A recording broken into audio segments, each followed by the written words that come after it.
Elle n'a pas eu le temps nécessairement, par contre, de donner le virus à d'autres. OK. Ensuite, il y a des étudiants. Il y a 10 000 étudiants qui viennent étudier en Grenade, qui part de Londres, chaque année. Ils étudient en Ils viennent quoi? étudier médecine et aussi vétérinaire. C'est surtout ça qu'ils viennent étudier. Donc, Alors, mesdames et messieurs, comme vous avez pu voir, la vidéo a dû s'arrêter pendant l'explication de notre invité, Grâce Saint-Gelais. Et comme vous pouvez voir, vous avez vu le bateau et je suis revenu. La raison, parce qu'elle accostait, il y avait un problème un peu comme on l'avait expliqué d'Internet. Et ensuite, le prochain post, la prochaine vidéo qu'elle m'a envoyée pour m'expliquer pourquoi je ne peux plus la rejoindre, c'est du fait qu'elle sortait de mer et vous voyez le bateau sortir et les mesures d'urgence qui ont été faites en Grenade pour éviter, je le dis en français, mais de répartir le coronavirus. Grace, allô? T'es sain et sauf. Maintenant, tu as parqué ton bateau en parallèle, ou je ne sais pas, il est en latéral. Tu es revenu. Tu es revenu. Tu es revenu. Oui! Je suis revenue.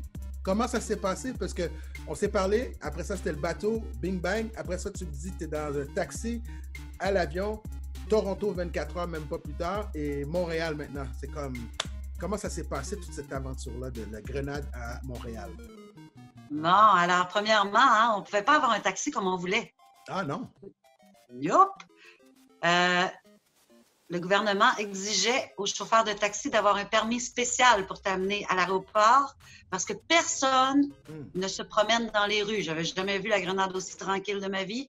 Alors, la veille, on devait réserver un taxi qui a le permis spécial pour nous amener à l'aéroport. Une fois à l'aéroport, ben, premièrement, quand on est embarqué dans le taxi, moi, j'avais déjà mon masque, les gants, et le monsieur taxi, lui aussi avait ses gants et son masque, et un pouch là, désinfectant.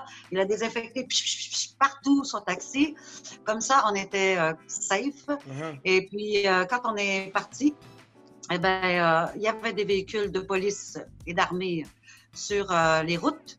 Aucun véhicule ne bouge, à part que si c'est pour amener des gens à l'aéroport qui doivent partir, des systèmes d'urgence, urgence médicale ou épicerie ou pharmacie. Rien d'autre n'est ouvert. La population de la Grenade, c'est quoi? 115 000 personnes. C'est tout? C'est tout. Mais justement, on ne veut pas les perdre, hein, mais il n'y en a pas beaucoup. Il n'y en a pas beaucoup, c'est ça. Mais comme j'ai pu voir ici aussi, pendant que j'attendais qu'on se reparle, j'ai fait des petites recherches pour voir le nombre de cas. Il y a seulement 12 cas confirmés présentement, après 3 semaines précisément, là, d'un samedi à 3 samedis plus tard. Là. Il y a juste 12 cas. Je peux même t'expliquer les 12 cas. Eh bien, explique-moi les 12 cas. Parce que, Grace, moi, je ne veux pas faire comme plusieurs personnes sur les réseaux sociaux. Ils lisent une phrase et demie, ils arrêtent à la prochaine virgule, puis ils pensent tout savoir, puis tout expliquer. Moi, j'essaie d'être le plus concis et le plus zen dans tout ce que j'apprends, parce qu'il y a beaucoup de mystères, de curiosité, comment ça procède, comment ça se fait qu'ils l'ont dans cette partie-là, à Côte-des-Neiges, pas à Laval, pas à Hong Kong. Alors, explique-moi un peu ces 12 cas-là en de Grenade. Le premier cas est une dame britannique. Oh, OK. Parce qu'on entend que la Grenade, c'est britannique. Et il y a beaucoup de gens qui viennent de Londres, etc., pour des vacances. Alors, cette femme, elle est venue à l'hôtel Radisson, où j'ai eu des amis, boaters, ses enfants sont venus là. Un bel hôtel. Elle a passé une semaine et ensuite pour se rendre à Sainte-Lucie. Rendue à Sainte-Lucie, elle s'est aperçue qu'elle avait contracté le coronavirus et elle l'avait déjà au départ de l'hôtel. Donc, ils l'ont mis en quarantaine à Sainte-Lucie. Donc, ça, c'était le premier cas. Elle n'a pas eu le temps nécessairement, par contre, de donner le virus à d'autres. OK. Ensuite, il y a des étudiants. Il y a 10 000 étudiants qui viennent étudier en Grenade, qui part de Londres, chaque année. Ils étudient en quoi? Ils viennent étudier médecine et aussi vétérinaire. C'est surtout ça qu'ils viennent étudier. Donc, 10 000 étudiants entrent à chaque saison pour venir étudier en Grenade. Alors, il y a eu 6 cas, en fait 5 cas, à part la dame, 5 étudiants qui sont entrés et au moment à l'aéroport, ils ont été vérifiés et c'est là qu'ils se sont aperçus qu'il y avait déjà le coronavirus en eux. Donc, ils ont été tout de suite mis en quarantaine pendant 2 semaines. Wow. Ce qui a fait qu'ils n'ont pas eu le temps de donner le coronavirus à d'autres qui étaient sur l'île, étant qu'ils ont été tout de suite arrêtés dès le départ.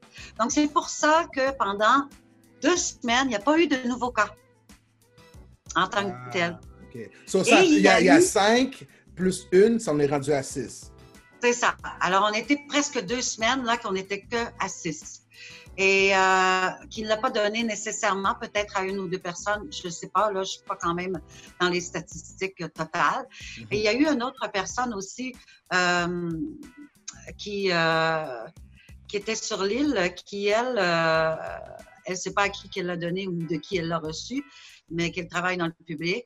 Et on l'a confinée également.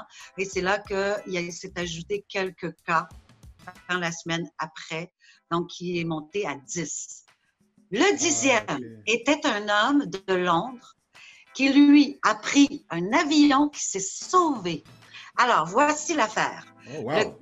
L'homme, le 25, a fait un test. Il était en attente, soit de négatif ou de positif. Lui, il a décidé qu'il ne resterait pas sur l'île.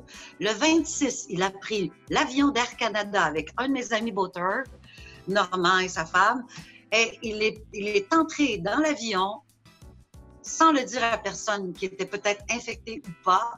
Et puis, il est parti jusqu'à Toronto et de Toronto, il a repris l'avion pour Londres. Mais vous l'avez su à quel moment? Nous, on l'a su quand moi, je venais de partir, c'est-à-dire le 31, je suis partie. Ouais. Et mes amis, là-bas, ça a fait un scandale quand ils l'ont appris. Donc, mes amis l'ont appris entre le 31 et le 1er de cette histoire. Donc là, le gars, il a été déclaré positif, mais il est parti, il s'est sauvé. Donc lui, il est rendu à Londres maintenant.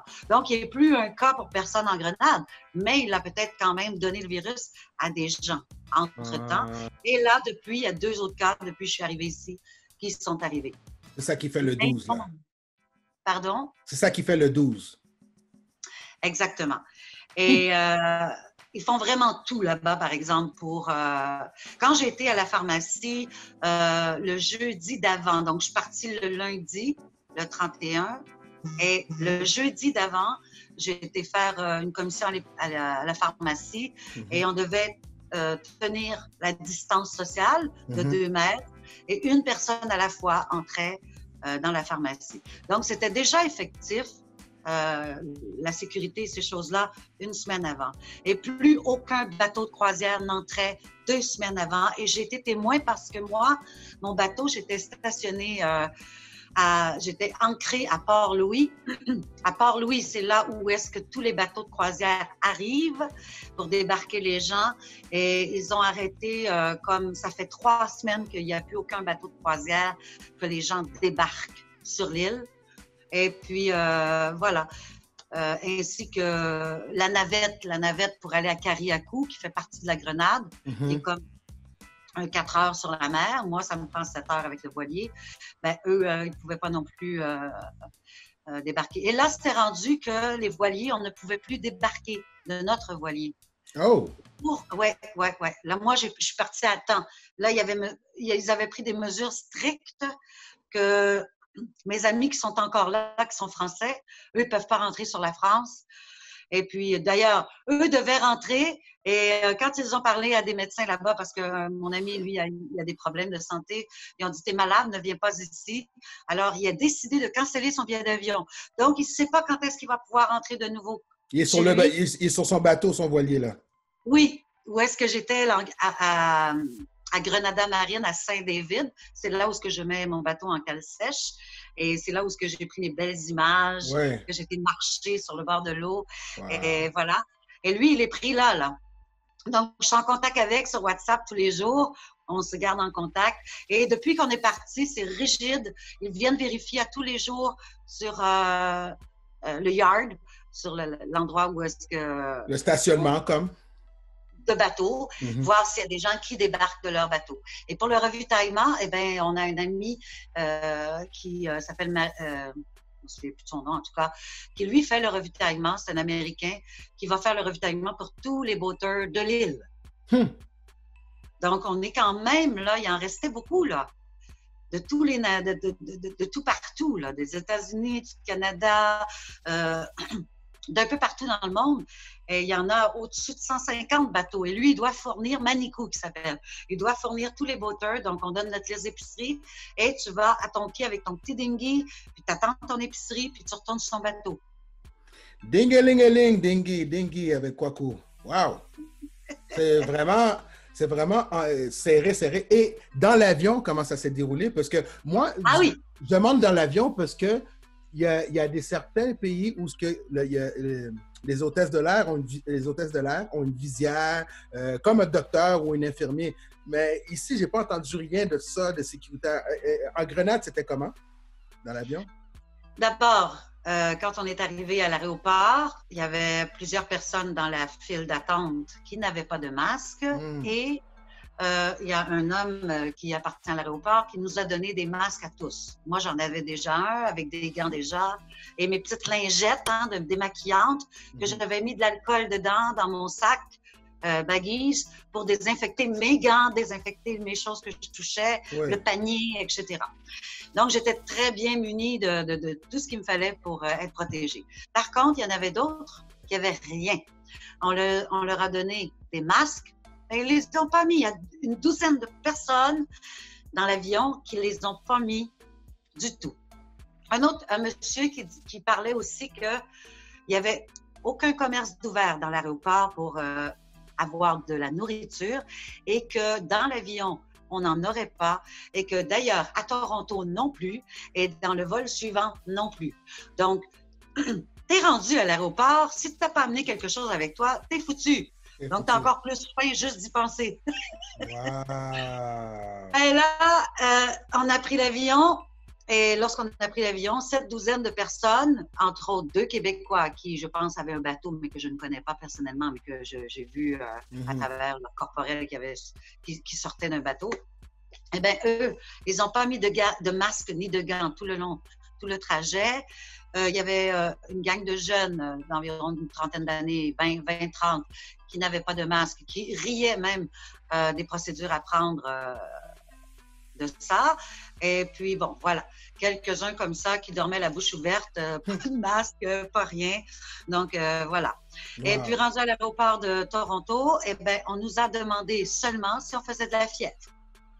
C'est tout? C'est tout. Comparativement à la Grenade, là. Oui. Bien, à la Grenade, on ne nous a pas rien demandé parce que c'est le dernier vol pour rentrer au Canada. Donc, tu t'en vas de la Grenade, on ne te demande rien, tu t'en vas. Va t'arranger avec tes problèmes. Quand on est arrivé en territoire canadien, ils nous ont demandé simplement, faites-vous de la fièvre? Non. OK, ciao. Ils te donnent la feuille. J'ai reçu cette feuille-là. Oui, je l'ai vu, cette feuille-là sur le net. De quarantaine. Et puis, non, pas ce côté-là, ce côté-là. Et puis, si je ne respecte pas, je pourrais être détenue dans des installations de quarantaine ou recevoir des amendes ou être emprisonnée. Je vais le respecter, je ne me tente pas d'être emprisonnée. Donc, à part de te demander la grippe, si tu as la toux, la grippe ou la fièvre, je dis. Juste la fièvre. À part de ça. La grippe. Mais tu n'es pas comme si rentré dans un fichier. Parce qu'en Chine, qu'est-ce qu'ils font? J'ai quelqu'un qui est à Thaïlande, puis il est en Chine, puis il a été en Thaïlande, puis lui et sa femme, qui viennent de Vancouver, ils sont des profs, et puis ils font un questionnaire, ils remplissent un questionnaire sur une application, et tout le monde est traqué dans chaque quartier, comme moi, je suis à Pointe-aux-Trembles, toi, tu es à Laval, ou l'autre personne était à Roxborough. Ben, si tu pars d'un quartier à un autre, ils sont capables de détecter, puis de toute façon, il y avait des checkpoints. So, ils voient, est-ce que tu es un rouge, un jaune ou un vert ou ainsi de suite. Mais il n'y a rien de ça quand on rentre au Canada pour le moment. En fait, c'est qu'ils nous ont fait remplir une feuille avec notre nom, notre adresse, notre numéro de téléphone, qui peuvent nous rejoindre en tout temps pendant les 14 jours pour vérifier qu'on est bien à la maison. Ils ne m'ont pas appelé encore, ça fait 4 jours. De plus, Ça, c'est ma petite bouteille d'eau. Un petit bébé bouteille d'eau, la c'est-tu- moitié d'une bouteille d'eau normale. C'est-tu Que cute? j'ai reçue dans l'avion. Hein, je ne sais pas si c'est marque 250 millilitres. Ouais, ouais. C'est une tasse. Et rien à manger et que ça pendant un vol de 6 heures. Ça, c'est la dernière que j'ai reçue. Je ne l'ai pas tout bu. J'avais plus soif. On dirait qu'une tasse m'a suffi. entre Toronto et Montréal. C'est ma dernière, ça. Mais je crois qu'aussi, pour commencer à te découvrir, puis parler avec toi, puis comprendre un peu ton parcours, parce que comme on l'a dit dans la première partie de l'entrevue, chanteuse, c'est du monde zen, tu as eu l'arthrose, tu t'es guéri de ça. Je crois que tu es capable de gérer ça, mais ce n'est pas tout le monde qui peut rester zen à dire 250 millilitres d'eau pendant 6 heures. Pour des gens, c'est la fin du monde. Ouais, ouais. Mais au pire, tu vas lui en demander une autre, c'est tout. J'imagine qu'on pouvait en recevoir une autre si on avait besoin vraiment. Ouais. Mais bon, c'est juste que tous les moyens sont bons pour ne pas travailler. Pour ne pas travailler? Ah ouais? Oui, pour les hôtesses de l'air. Ils ont papoté tout le long du vol. C'était quoi de donner une barre tendre? Vous n'allez pas attraper le coronavirus avec vos gants en donnant ou en mettant en disant au micro, ouvrez votre petite table, on va vous déposer sur votre table. Ouais, ouais. Quelque chose à manger, des peanuts. Tu sais, là, des petits sacs de peanuts, quelque chose. C'est quoi tu fais ça? Parce que moi, on paye là quand même pour ce vol-là. Moi, j'imagine, Grace, que autant les jeunes que le monsieur qui s'est poussé, il y a du monde qui se dit ça ne m'affecte pas, ça ne m'affectera jamais, puis j'ai même pas pensé que ça allait m'affecter, j'ai même pas ça. Ils sont comme vaille que vaille, ou il y en a d'autres, peut-être comme les hôtesses, ça les a tellement accaparés qu'ils ont peur de faire quelque chose de mal ou de bien. Tu sais, il y a cette situation-là, je trouve que ça fait faire réagir les gens d'une certaine façon. Soit ils sont indifférents, soit ils sont trop anxieux, ou soit ils suivent les commandes. Je ne sais pas. Ben, en fait, ce n'est pas la faute des hôtesses en tant que telles. Je dirais que c'est plutôt Air Canada qui a décidé qu'on ne donne rien à manger pour protéger les hôtesses, les employés, etc. Je ne sais pas quel était leur minding à ce moment-là, leur façon de penser pour ne pas nous donner à manger parce qu'on pourrait mourir de faim à la place du coronavirus. C'est ça, ouais, ouais. Mais tout ça pour dire que rendu à Toronto, on a repris le dernier vol et on a eu une barre tendre. C'est drôle, hein, dans un vol d'1 heure, on a eu une barre tendre, mais dans un vol de 6 heures, on n'a rien eu. Alors qu'on partait à 15h30, mais là, depuis midi qu'on est à l'aéroport. Tu sais? Donc, depuis midi jusqu'à 10 heures le soir, ça fait 10 heures de temps sans manger. Wow. Moi, heureusement que dans mon bateau, il me restait un beau gros morceau de camembert et du boursin aux fines herbes et ail avec des petits biscuits que j'ai fait, un couteau de mon bateau que j'avais des carottes que je m'étais fait. Wow. Donc, j'étais nuit. Ah ouais, j'avais le gros lunch, moi. Les gens me regardaient de travers. Donc, j'avais pas à me plaindre. Ouais. Mais je me plains pour les autres. Oui, c'est ça. Parce que même moi, quand je parle aux gens, tu sais, je parle avec du monde à chaque jour, vu que je suis tout seul pour vivre la quarantaine, je leur dis je mange 1 fois par jour. Au début, c'était tough. Puis à un moment donné, je trouvais que je mangeais trop, puis je m'endormais. So là, j'ai dit, je vais manger vers 2 heures, je bois de l'eau avec du concombre, ou ainsi de suite. Et, tu sais, c'est un conditionnement. Puis en même temps, je me dis, je regarde qu'est-ce que je mange. Tu sais, moi, du sucre, un sac de sucre, ça fait 15 ans que je peux acheter ça chez nous. Du sel, je mets ça dans de l'eau pour mes pieds. Des affaires comme ça. Non, mais parce qu'il y a des façons aussi, tu sais, je dis ça parce que je t'écoute parler puis je fais des observations un peu plus pour rester zen, tu sais, pour rester sain d'esprit. Tu sais, tout ça pour dire que qu'est-ce qu'on mange aussi est important. C'est pas la quantité qu'on mange, qu'est-ce qu'on mange, puis gérer ça aussi. Parce que ça me fait penser, c'est là le pont que je voulais faire avec le diabète. Tu as fait une chanson sur le diabète. Oui. Et ça t'inspire. D'où vient l'inspiration de parler du diabète à ce point-là? L'alimentation personnelle?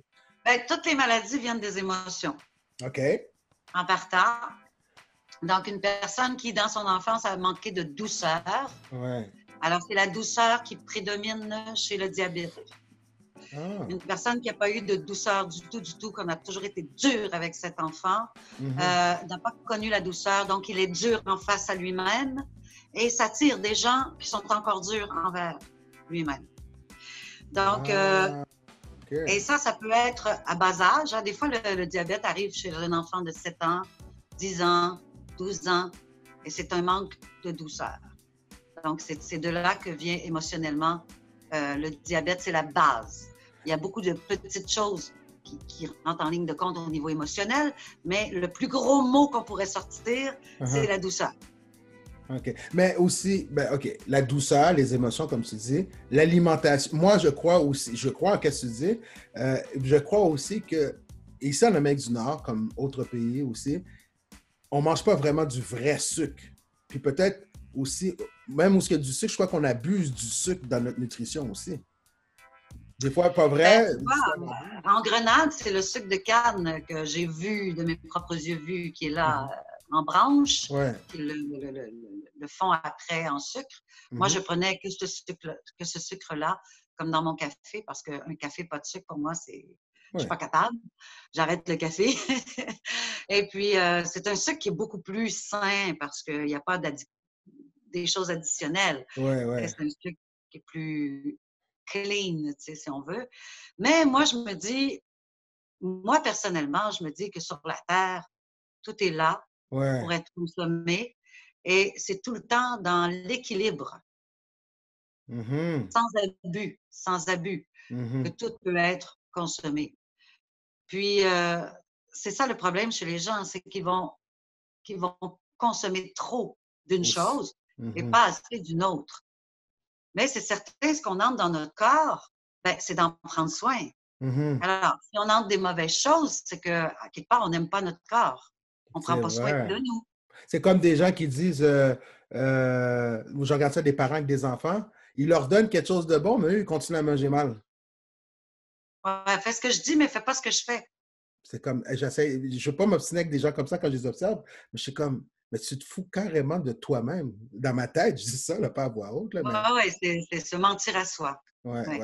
Je vais jouer une partie de cette chanson Diabète. On pourra peut-être continuer. J'ai une autre question sur le diabète, s'il y en a en Grenade autant qu'en Amérique du Nord. Quand j'ai trouvé la chanson entre-temps. Ça, je ne sais pas, par exemple, s'il y en a autant. Là-bas, les gens sont beaucoup plus en santé que partout ailleurs. Une de mes amies qui vit sur son bateau avec ses 2 enfants et son mari, 2 petites filles, une de 6 ans et une de 9 ans. Ils vivent sur un bateau très vieux. Elle a presque rien de moderne sur son bateau. C'est pas facile, puis c'est vraiment wow. Et puis, elle me disait, puis elle n'est pas vieille, cette jeune femme, elle est dans la trentaine à peu près. Et puis, elle me disait que quand elle vivait à Londres avec ses enfants très jeunes, ils étaient toujours avec une grippe, un rhume, des problèmes de santé. Et depuis qu'elle vit en Grenade et que ses enfants vont à l'école à Grenade, elle a jamais... Ses enfants sont toujours en santé. Donc, là-bas, je pense que les gens, tu vois, il y en a qui ont le coronavirus, mais il n'y a aucun décès encore. Ils combattent, j'imagine. Oui. Et quand j'étais à l'hôpital l'année dernière, parce que moi, j'avais attrapé un parasite, je ne sais pas si tu es au courant, j'avais attrapé un parasite, puis finalement, je suis venue ici presque pour rien parce qu'ils n'ont jamais découvert le parasite. Anyway, la question est que quand je suis allée à l'hôpital là-bas, il n'y avait personne dans l'hôpital. Ah non? Wow! Dans un hôpital qui pourrait accueillir peut-être, on va dire 1000 personnes, il y en avait peut-être 100. Wow! T'attendais pas, là? Non, hein? Ça t'a étonné? Wow! Et c'est rien parce que quand je pensais que je faisais une crise cardiaque, puis que c'était le muscle ici qui était... je m'étais fait mal à l'épaule. Et ici, le muscle, j'arrivais plus à respirer. Donc, comme je n'étais pas certaine, j'ai pas pris de chance. Et c'est un bon Samaritain qui m'a amené de chez Budget Marine. Et puis, quand je suis arrivée à l'hôpital, il m'attendait pour me traiter tout de suite. Wow! C'était vide. C'était vide. Il n'y avait personne d'autre que le personnel soignant. Et le médecin, il venait d'arriver sur sa moto. Ah ouais, lui, il était à la maison, là, il chillait, là. Il est à la maison, puis... Un beau mec, à part de ça, j'étais chanceuse. Oh. Waouh! T'as un goût d'aller à l'hôpital. T'es en train de me dire ça, puis moi, je suis en train d'imaginer qu'il y a une personne de trop sur le bateau tout d'un coup, puis il y a un homme à la mer. T'as beaucoup d'imagination, hein, Luigi? 1+1, je suis pas fou. Hey, je vais jouer la chanson Diabète, le bien de l'amour. Ouais. Je vais jouer celle-là, puis je vais en jouer une autre, comme ça on peut peut-être parler des deux, comme ça on peut faire un petit D'accord. ouais. Alors, Diabète, mesdames et messieurs, le bien de l'amour, une chanson de Grace Saint-Gelais.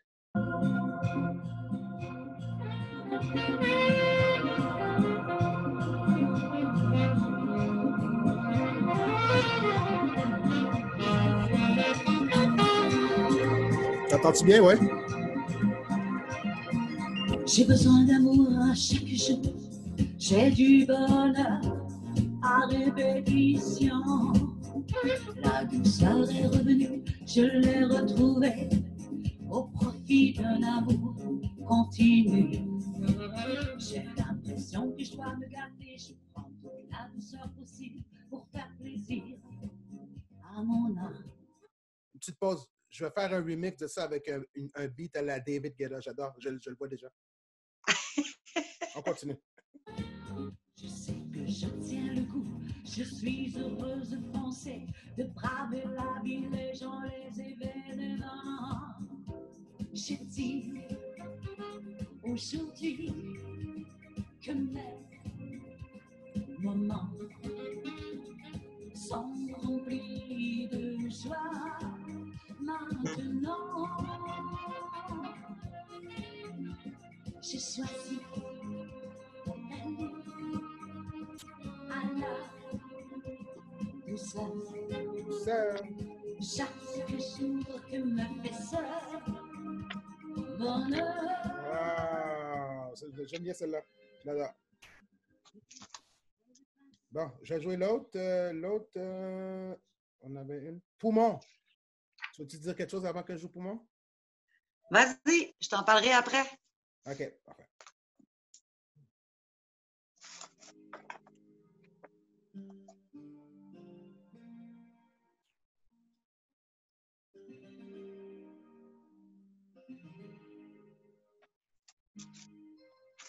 On n'entend pas, par exemple. Oui, ça se bâtit. Je me suis libérée de ma coquille. Je veux parler, je veux vivre. Aspirer la vie est pour moi un équilibre. Un équilibre. Je laisse aller mes pleurs, j'ai le goût de crier à plein poumon. Je fais mes deuils, je cesse de me ronger en dedans. Je demande de l'aide, j'en suis heureuse. Oh. Ah. Je vois à nouveau toutes les possibilités que la vie m'offre. Je reconnais ma vraie valeur, je fais les choses qui font plaisir. Je veux la vie, j'inspire la vie en parfait équilibre. Je vis amoureusement la vie à plein poumon. J'aime la vie, j'inspire la vie. J'aime la vie. Oh, wow! J'adore celle-là. Oui, et celle-là, ben, c'est pourquoi j'ai de la difficulté à prendre la vie. Alors, les poumons, c'est un peu en rapport avec ça. C'est comme un autosuicide intérieur de ne pas bien prendre la vie au niveau émotionnel. Donc, j'avais écrit une petite définition que je vais vous lire. Dans quel aspect de ma vie est-ce que je me sens indigne? Est-ce ma façon de fuir la vie? La vie ne m'intéresse plus. Je n'y ai aucun intérêt. J'ai des grandes peurs et l'une d'elles, c'est de m'affirmer et de prendre ma place. Donc, les gens ne prennent pas leur place dans la vie. C'est comme si tu viens d'une grosse famille de 10 enfants et que à chaque fois que tu essaies de parler, à chaque fois que tu essaies de jouer, à chaque fois que tu essaies de rire, à chaque fois que tu essaies de faire une blague, tu n'as jamais ta place. On Oui. te tasse, on te dit que tu n'es pas drôle, tu n'es pas bon, tu n'es pas fin, tu n'es pas... Ah, toi! Tu vois? Oui. Donc, cet enfant apprend à ne pas avoir sa place. Donc, chaque fois qu'il grandit et qu'il devient adulte, il n'a pas sa place. Il n'a pas le sentiment d'appartenance à un groupe, à quelqu'un, à un endroit. Tu vois? Mais je crois qu'aussi, tu sais, comme on parle de famille, moi, pour l'avoir vécu, je ne suis pas gêné de ça de le dire, là,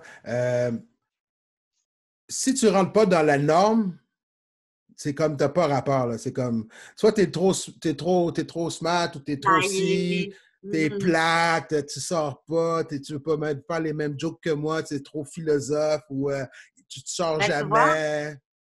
ça fait partie justement de vivre en fonction des autres. Mhm. Si toi, tu as décidé d'être qui tu étais, ça va. Tu n'auras pas ce Mhm. problème de poumon. Par contre, si tu viens d'une famille comme ça et que là, tu vis en fonction de ce que eux veulent que tu sois, eh bien, c'est là que tu auras des problèmes. Oui, exactement. Voilà. C'est ceux qui ont perdu leur âme, leur divinité en soi, leur connaissance de leurs êtres et qui ont tombé du côté de l'ego, qui est la fausse identification de qu'est-ce qu'on a dit que tu étais, ce qui est très différent. Mhm, mhm. Parce que toi, tu as une opinion de moi et moi, j'ai une opinion de moi. Mais si ce n'est pas mon opinion de moi qui prime d'abord, eh bien, je vais vivre comme Luigi quand je suis avec lui qui décide. Je Mhm. vais vivre avec mon fils comme lui décide. Je vais vivre avec ma tante comme elle décide. Je vais vivre avec mes amis comme eux décident que je sois pour Ouais, leur c'est ça. faire plaisir. Tu sais, on peut être un caméléon, oui, dans notre famille, comparativement à parler avec notre boss ou un collègue de travail, mais pas dans le même noyau. Je veux dire, si je parle à un de mes boss d'une façon, ben, il faut que l'autre reconnaisse que je le parle de la même façon, ou sinon je reçois la même chose. Je veux dire, tu comprends, dans l'ordre hiérarchique, je parle dans chacun des noyaux, là. Ben, il Mais faut être authentique avec soi tout en étant exact. diplomate. Être diplomate, c'est ça. Sauf si tu Mm. réussis à le faire dans ta famille, mais il faut que tu moules ta juste à chaque fois, ça devient épuisant de faire ça, là. Ben, c'est ça, tu ne respires plus. Ah, non, non, non. Non, Tu ne donc, respires plus. Alors, c'est pour ça que quand on est petit, inconsciemment, on enregistre mhm, des émotions parce que subconscient égale émotion. mhm. Ça égale pas pensée, ça égale pas croyance, ça égale pas quoi que ce soit d'autre. Subconscient, ce qui est enregistré, c'est une émotion. Mhm. Alors, si je te traite d'imbécile étant un petit enfant, tu vas enregistrer une souffrance intérieure. Ouais. Et chaque fois que dans ta vie, que tu auras beau avoir 80 ans, si tu n'as pas réglé ce côté-là, chaque fois que tu vas entendre le mot imbécile, ça va te ramener à une image mentale et à cette émotion intérieure qui va te faire souffrir. Mhm. Et c'est de Exactement. là que toutes les souffrances accumulées, lorsque il y a plusieurs événements dans ta vie qui te ramènent aux mêmes souffrances, Mhm. va faire que c'est répétitif et le jour où tu n'acceptes plus, c'est le jour où tu tombes malade physiquement. Ah, que tu n'acceptes plus, tu tombes malade, c'est parce que tu relâches, mais tu vas reprendre la pente après. Oui, si tu travailles sur toi Oui, oui, c'est ça. émotionnellement. Oui, oui, oui, exactement, c'est ça que. Oui, exactement. Tu Tu sais, quand sais. on dit, Mhm, tu sais, quand on dit un cancer, tu es en rémission pendant 5 ans, mhm, ça ne veut pas dire que tu es en rémission en prenant tes médicaments puis ça va aller. Si tu ne changes pas ta manière de voir, mhm. d'être intérieurement, eh bien, attends-toi que dans 5 ans, ça va revenir. Oui. C'est beau, on te donne 5 ans. C'est beaucoup pour changer intérieurement. Moi, je viens juste de perdre quelqu'un au cancer, était en rémission, puis c'est revenu, mais sans décrire rien d'autre et juste faire une observation de l'entourage dans l'environnement où elle était, sans rien dire d'autre.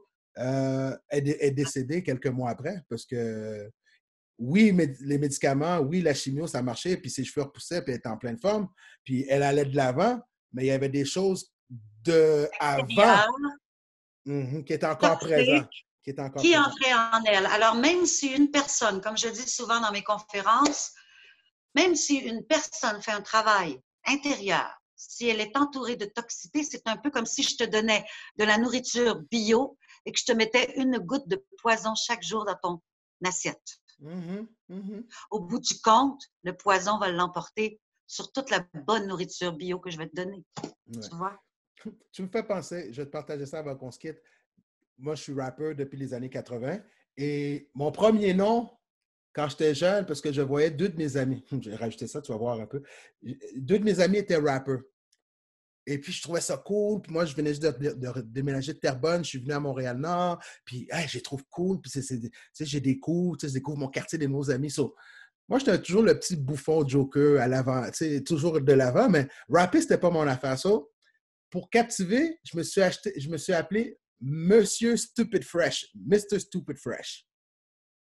Parce que je voyais que c'était moi. Puis là, à un moment donné, tout le monde trouvait ça drôle. Moi, je trouvais que j'allais être accepté, mais quand j'ai pris ça au sérieux, le rap au sérieux, mes textes au sérieux, j'ai transformé mon nom Luigi, j'ai pris LG, D, le D-E-E, Definitely Rockin', LGD Rock.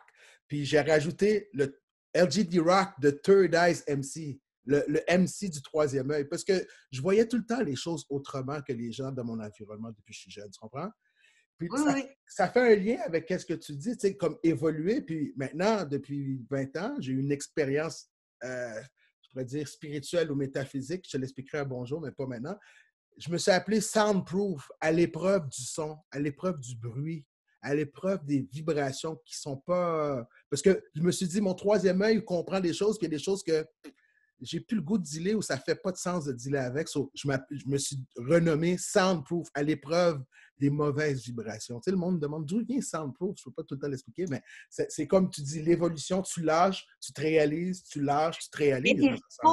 Il fallait que tu passes par là, avec ces gens-là, de toutes sortes, pour arriver à évoluer ton être et parvenir à comprendre certaines choses sur toi-même pour parvenir à ce que tu es aujourd'hui. Bon, merci. Je viens juste de faire une autre thérapie. Wow! C'est bon! C'est bon! J'ai plus de jus d'orange, puis j'ai une dame de bateau de la Grenade qui me fait ça, là. Il faut toujours apprécier chaque événement de notre vie qui nous fait grandir. Ouais. Et le corona. Tout nous fait grandir. Et le corona, présentement, là, tu vois, à faire ces échanges-là, puis communiquer avec les gens, parler avec les gens, ou voir les informations autrement. Moi, le 15 avril, je sors. Tu me dis ça tout à l'heure. Il y a plein de personnes qui commencent à y croire comme si, regarde, le monde qui sont supposés de l'avoir vont l'avoir. Il y en a qui sont immunisés de cette affaire. Moi, là, je te dirais pour ce que tu disais tantôt, là.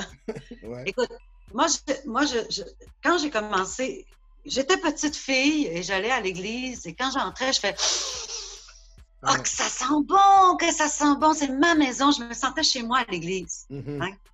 Plus que chez moi, je me sentais chez moi à l'église. Et j'ai commencé à chanter à l'église à l'âge de 8 ans. Je faisais les chants de Noël et tout ça. Tout ça pour dire que j'ai pas choisi une religion, j'ai pas choisi d'avoir la foi.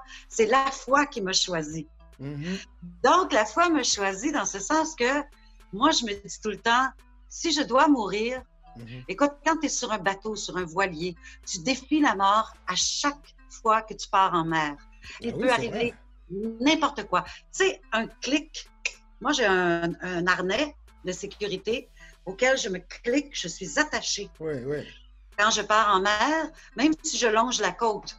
Parce que repatrier quelqu'un dans ton bateau, là, aller chercher quelqu'un à la mer, c'est très difficile quand tu as les voiles ouvertes et tout. Et je préfère faire un clic. Mais n'importe quoi peut arriver. Alors, je me suis dit, j'ai défié la mort pendant 4 mois à vivre sur mon bateau. C'est pas le coronavirus qui va être pire. Dans le sens que si je dois partir et si mon heure est arrivée, je vais partir d'une façon ou d'une autre. Il y a un couple de jeunes qui venaient de se fiancer à Montréal. Ce couple-là s'en va dans leur restaurant favori. Ils ont une réservation à une place à eux. Et quand ils arrivent, la place n'est pas libre. Le patron leur dit, va t'asseoir à la terrasse. Elle s'assoit dos au mur de ciment. Et il y a un bloc de ciment qui tombe sur sa fiancée, elle meurt sur le coup. Oh! Elle est jeune, elle est en santé, elle vient de se marier, elle est supposée d'avoir une place à l'intérieur du restaurant, mais son heure était due. C'est vrai. Donc, voilà, c'est comme, moi je me dis, je ne vais pas me faire intimider, je ne vais pas me faire des peurs pour rien. Je respecte le fait que j'ai voyagé et que là, il y en avait qui n'avaient pas de masque, etc., ou je ne sais pas, j'aurais pu toucher. Je respecte le fait des 14 jours. Comme j'ai dit, je n'ai pas envie d'aller en prison, ça ne me tente pas. OK. Mais après, ça suffit. Après, ça suffit. Comme je te dis, je me suis toujours protégé les mains. J'ai toujours nettoyé très bien mes mains chaque fois que j'entre chez moi ou d'une épicerie ou n'importe quoi. J'ai toujours fait attention. Donc, je vais continuer de faire ce que je fais. Et voilà. Donc, je trouve que derrière, il y a de la manipulation. Derrière, il y a une petite poignée de mains qui dirigent et qui ont décidé de faire peur à tous les gens du monde. Et moi, j'embarque pas là-dedans. Et plus on sera de gens à ne pas embarquer là-dedans, et je pense qu'on retrouvera notre liberté. Oui, tout à fait. Je parlais avec une médecin dans mon autre vidéo, je parlais avec une médecin qui est en Tunisie. Elle me dit, elle ne comprend pas qu'est-ce qui se passe parce qu'ils donnent le chloroquine au monde en Tunisie. J'ai parlé avec mon prochain vidéo après toi, ça va être quelqu'un qui est formateur au Burkina Faso. Puis il dit, il n'y en a pas, puis ils guérissent le monde avec de la tisane depuis 20, 30 ans, de la malaria, de paludisme, puis même du corona qui existe depuis 15, 20 ans déjà. So, en même temps, qu'est-ce qu'il dit? Puis comme tu invites les gens à pratiquer, le fait qu'ils soient en paix, ton système immunitaire, il est comme touché et hop! J'essaie de dire ça aux gens quand ils m'envoient des affaires sur Messenger ou sur Instagram, whatever. Ah, tiens, ah, ben oui, ah, ça, ah, c'est la fin du monde. L'épicerie va fermer le dimanche, c'est la fin du monde. Hey, as-tu vraiment besoin de papier de toilette le dimanche? Tu iras lundi, là, arrête, là, c'est comme. Stop it! Il y aura du papier de toilette. Non, moi, je vais recevoir ma commande demain, dimanche. Je ne sais pas si elle va arriver finalement entre 2h et 6h. Mais peut-être il y a une logistique qu'ils donnent une pause à tout le monde. Le dimanche, ils font les livraisons parce qu'ils ne veulent pas que... Ah oui. Il y a une raison, là, ici. Arrête, là. C'est comme ça. C'est correct, parce que ces pauvres gens-là qui travaillent, ils sont en surcharge en ce moment. Et c'est correct qu'ils prennent un repos, eux aussi. Ils ont besoin de respirer, tu sais. Il y a beaucoup de moi, juste moi, c'est moi qui ai besoin. Moi, je veux. Hey, il n'y en a plus de jus d'orange, OK? Là, je continue à parler avec Grace, puis j'ai arrangé ça tout à l'heure. Arrête, là. Il n'y en a plus de jus d'orange pour le moment, là, ça sera pas long. Un peu d'eau, mais dans ma petite bouteille. T'as fait une journée et demie avec 250 millilitres, imagine. Écoute, il m'en reste encore. Grace, ça me faisait un plaisir de parler avec toi. C'est à refaire si on continue comme ça pendant un bout. So, c'est à Écoute, refaire. je vais juste présenter mon livre 2 secondes, le guide de la survie émotionnelle.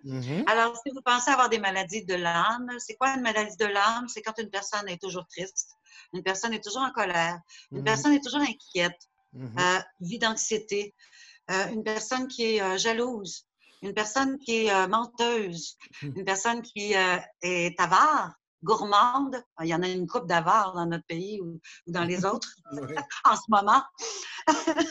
Et puis dépendant affectif et orgueilleux. Alors, ce sont les 10 maladies de l'âme qui fait qu'une personne va être différente de son moi divin qui va être dans l'ego.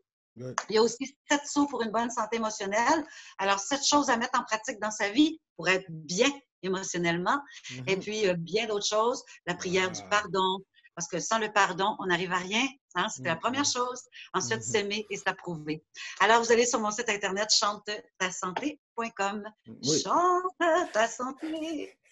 Et il faut spécifier aussi que je suis Grace sur Facebook aussi. Elle fait des merveilleuses capsules de 45 à 50 minutes sur différents sujets. Elle a un site Internet, comme on vous a dit, son YouTube aussi. Je vais tout mettre les informations, les liens dans la description de cette vidéo-là pour pouvoir la rejoindre ou la suivre ou peut-être l'écouter pendant les temps qu'on vit présentement. Donc, c'est ça. Merci beaucoup. Hein? Hey, je te remercie infiniment. Ça a été Du gâteau! Du gâteau! À Un refaire. bon gâteau au chocolat. Oh non, mais j'ai mangé le meilleur gâteau au chocolat qui existe sur Terre en Grenade. Good. Sur la plage, sur un petit restaurant à Prickly Bay. Oh, quand je retourne, je vais manger mon gâteau au chocolat. Parce que là-bas, ils font leur chocolat, hein? Oui? Ah, OK, je ne savais pas.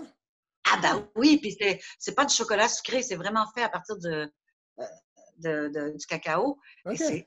il y a même une maison de chocolat là-bas, une fabrique de chocolat. Et ils font leur chocolat, il est vraiment bon, leur C'est chocolat. quoi le nom du chocolat? Ben, c'est du chocolat noir, chocolat. Ah, c'est pas une compagnie en soi, une pâtisserie ou quelque chose? Oui, ben, je veux dire, je sais pas le nom exact, mais OK, sur parfait. le papier, c'est marqué Grenade. OK, Donc, c'est le chocolat de la Grenade. Ils font leur chocolat, vraiment. good. Ben, merci beaucoup, encore une fois. Merci! Et je te laisse avec ma chanson d'intro, comme tout le monde apprécie. Oui! Ta, ta, ta, ta, ta, ta. Alors, abonnez-vous, partagez cette vidéo-là et commentez et découvrez notre invité Grace Saint-Gelais qui nous a informé de son voyage de la Grenade de Toronto à Montréal et présentement en quarantaine pour les quelques jours suivants. Bye! Et voilà.